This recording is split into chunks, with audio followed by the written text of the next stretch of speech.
Bienvenue dans ce nouvel épisode de la classe de spécialité. Dans cette vidéo, nous allons aborder l'intérêt de la Chine pour les espaces maritimes et extra-atmosphériques. Lors d'une interview pour la revue française Politique Internationale, publiée en 2019, le colonel de l'armée populaire de libération, Liu Mingfu, présente son livre « Le rêve chinois » qu'il a publié en 2010. Lors de cette interview, il dit, je cite, « Aux yeux des Chinois, le siècle de la honte a commencé en 1840 avec les guerres de l'opium et a duré jusqu'en 1949. Auparavant, l'Empire du Milieu avait été la première puissance mondiale pendant 2 millénaires. Cette expérience honteuse a permis à la Chine de comprendre qu'il était essentiel d'augmenter considérablement sa puissance pour faire face aux menaces étrangères. Ce militaire, qui est un proche collaborateur du président chinois Xi Jinping, nous dit clairement que la Chine souhaite prendre sa revanche sur l'Occident, ou tout du moins se défendre contre elle si le besoin s'en faisait sentir. En effet, le rêve chinois n'est réalisable que s'il remplit au préalable des objectifs stratégiques. Récupérer sa zone d'influence en mer de Chine, contrer le nationalisme japonais et concurrencer l'hégémonie, suprématie mondiale des États-Unis. Pour réaliser ce rêve chinois, la Chine a besoin de renforcer ses leviers de puissance. Autrement dit, elle développe à la fois son hard power, qui est de plus en plus agressif, comme on pourra le voir en mer de Chine méridionale mais aussi orientale, ou avec le développement des routes de la soie. Mais aussi un soft power qui passe par des conquêtes plus symboliques, comme peuvent le permettre les succès spatiaux. Ainsi, nous pouvons nous demander en quoi l'espace extra-atmosphérique et les mers et océans représentent un enjeu de puissance fondamentale pour la Chine. Allez, c'est parti. Jalon 1. Une volonté politique d'affirmation. La Chine est incontestablement un État tourné vers la mer. En effet, la mer de Chine représente pour elle un espace qui lui appartient de facto et surtout, de son contrôle dépend la sécurité du territoire chinois. En effet, le territoire chinois est ouvert par sa façade maritime orientale, d'environ 15 000 km, rejoignant l'océan Pacifique. Ce littoral a toujours été la porte d'entrée des puissances étrangères qui ont forcé la Chine à s'ouvrir à partir du milieu du XIXe siècle. Ce n'est qu'au lendemain de la Seconde Guerre mondiale qu'elle commence à revendiquer une large partie des archipels de la mer de Chine et, autour d'eux, la souveraineté maritime d'une immense zone située notamment en mer de Chine méridionale, c'est-à-dire au sud de son territoire. En effet, dès 1949, Chiang Kai-shek, le leader nationaliste chinois réfugié à Taïwan, avait établi une carte sur laquelle apparaissaient 9 traits, qui englobent la mer de Chine méridionale. Ces revendications ont alors pris de l'ampleur avec l'ouverture du littoral sous la présidence de Deng Xiaoping en 1978, puis la réaffirmation politique et économique du pays qui s'accélère à partir du début du XXIe siècle. Pour réaliser ces objectifs maritimes, la Chine dispose aujourd'hui d'une flotte puissante. Nous y reviendrons. Décrivons d'abord brièvement l'histoire contemporaine de la marine chinoise. À la fin des années 1940 jusqu'aux années 1980, la flotte de la République populaire de Chine a surtout eu pour but de protéger les côtes contre une invasion, en cas d'attaque venue de Taïwan, où le gouvernement de la République de Chine, réfugié, espérait une reconquête de la Chine continentale. Mais, depuis les années 1980, sous l'impulsion de l'amiral Liu Huaqing, la flotte s'est considérablement modernisée et agrandie, étendant sa capacité d'action et d'intervention. En 2019, elle compte désormais davantage de navires que la flotte américaine, première du monde en tonnage. La Chine a par ailleurs construit une marine de guerre capable de rivaliser avec les flottes américaines en mer de Chine. En effet, elle dispose à l'heure actuelle de 3 porte-avions et prévoit d'en faire construire au moins 2 nouveaux dans les années qui arrivent. De plus, elle dispose aussi de 3 SNLE, les sous-marins nucléaires lanceurs d'engins, qui lui permettent d'assurer sa dissuasion nucléaire. Elle possède aussi 6 SNA, les sous-marins nucléaires d'attaque, mer-mer ou mer-sol, et de nombreux autres navires. Sa présence dans les eaux internationales reste cependant limitée à l'heure actuelle, mais tout nous indique qu'elle souhaite tenir une place de choix au sein de celle-ci. Elle multiplie par ailleurs les entraînements militaires pour impressionner ses voisins. La Chine a donc bien compris le rôle vital de développer une marine nationale moderne capable de tenir tête à ses adversaires.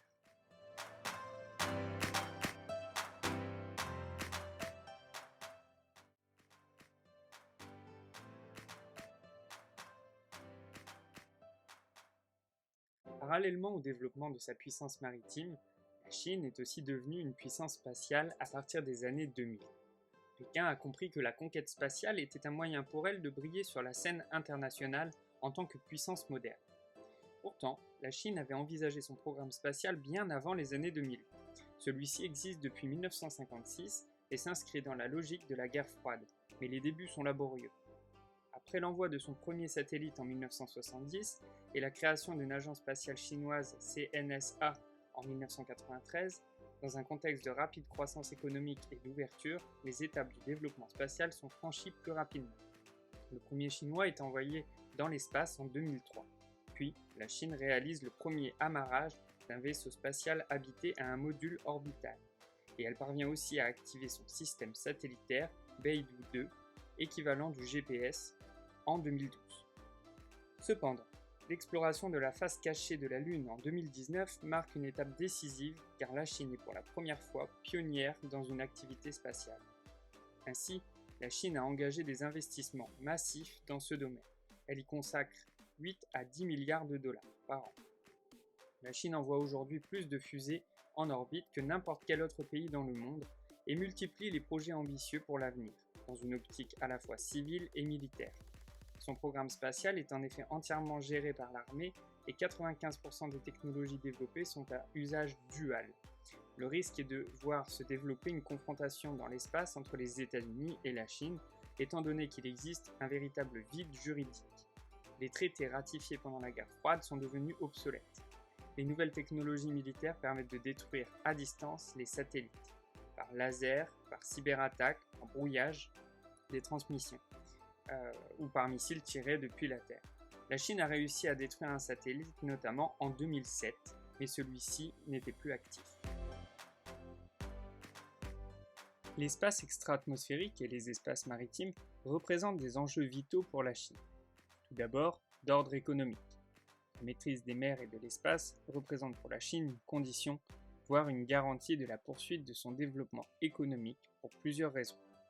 L'ouverture de l'économie chinoise en 1978, suite au programme des 4 modernisations de Deng Xiaoping, permet au pays de s'insérer sur le marché économique mondial pour devenir une puissance économique incontournable à partir du début des années 2000. La Chine est alors devenue en 2013 le premier pays exportateur et importateur du monde. En effet, le pays est devenu, lors de cette même période, l'usine du monde. Pour répondre à la demande mondiale en biens de consommation, la Chine doit approvisionner ses usines en matières premières, car même si son territoire regorge de celles-ci, elle n'est pas autosuffisante. Elle fait donc importer sur son territoire du charbon, du pétrole, du gaz. Cette situation de dépendance a pour conséquence une volonté de contrôler et de sécuriser les routes des approvisionnements. Ainsi, le président chinois Xi Jinping décide en 2013 de relancer un grand projet datant de l'Antiquité surnommé les Nouvelles Routes de la Soie. Elle relie l'Asie à l'Europe en passant par le Kazakhstan et la Russie par un double corridor routier et ferroviaire. Ce projet titanesque a pour but de garder un accès à l'Europe qui représente un marché de consommation stratégique. Les routes de la soie intègrent aussi le Moyen-Orient pour sécuriser les approvisionnements en ressources énergétiques. Enfin, la route de la soie passe aussi par l'Afrique, également pour les ressources énergétiques, mais aussi pour les investissements que la Chine développe depuis plusieurs années. Ces routes terrestres de la soie sont doublées par un projet maritime surnommé le Collier de Perles, où la Chine installe des bases militaires marines dans l'océan Indien, comme à Djibouti, pour protéger les routes maritimes. Ce qui ne plaît pas à son voisin indien, qui voit plutôt d'un mauvais œil un acte d'intrusion au large de ses côtes. Ces enjeux économiques et géopolitiques, fondés notamment sur la maîtrise des espaces maritimes, entraînent des conflits et des rivalités, comme c'est le cas en mer de Chine orientale, où la Chine dispute certaines îles au Japon, comme les îles Senkaku et Diaoyu. C'est le cas aussi de nombreuses tensions et rivalités en mer de Chine méridionale, où la Chine se confronte à la colère de ses voisins, car celle-ci s'autorise l'annexion pure et simple de certains îlots qui sont en dehors de sa zone économique exclusive, mais qui sont bien présents dans la ligne à 9 traits revendiquée depuis les années 1950. Ainsi, les îles Spratly sont de véritables îles fortifiées à grand renfort de terre-plein pour y construire bases militaires, aéroports et ports en eau profonde. Elles sont revendiquées par Brunei, la Malaisie, les Philippines, Taïwan et le Vietnam. L'Inde lui conteste sa stratégie du collier de perles, sa présence dans l'océan Indien, tandis que les États-Unis, eux, n'entendent pas renoncer à leur présence en Asie-Pacifique, où ils disposent de nombreux alliés, Japon, Corée du Sud, Taïwan, Philippines. Plus près de ses côtes, la Chine doit compter avec Taïwan, la République de Chine, État indépendant et souverain qui résiste malgré les pressions. Dans le domaine spatial, la Chine n'a plus comme rival que les États-Unis, qui refusent depuis 2011 toute coopération. La rivalité est double, militaire à court terme et concentrée sur l'exploitation des ressources spatiales à long terme. L'absence de dialogue entre les deux puissances sur ces questions complique la situation. Enfin, pour parvenir à ses objectifs, sans trop attiser les tensions, ce qui serait néfaste pour ses intérêts, la Chine tente de jouer la carte de la coopération, tant dans le domaine maritime, avec des manœuvres communes avec les États de l'ASEAN en 2018, tant spatial, avec l'ouverture annoncée en 2016 au financement conjoint d'équipements et de programmes scientifiques, mais aussi la possibilité à toute nation d'accéder à sa future station spatiale opérationnelle en 2022. Pour conclure, la Chine est une puissance émergente sans équivalent à l'heure actuelle. Ses ambitions régionales et mondiales ont des répercussions sur les espaces plus ou moins proches qui l'entourent. Elle a depuis les années 1980 compris l'importance de renforcer son hard power à travers une marine nationale capable de projeter sa puissance bien au-delà de son territoire. Parallèlement, la Chine a accéléré son programme spatial à partir des années 2000 dans le but de révéler au monde ses capacités technologiques. Ces convoitises concernant à la fois les espaces maritimes et extra-atmosphériques se font toujours dans le cadre de la confrontation entre les États-Unis d'une part et la Chine de l'autre. Assisterons-nous à une confrontation armée directe? Espérons que non.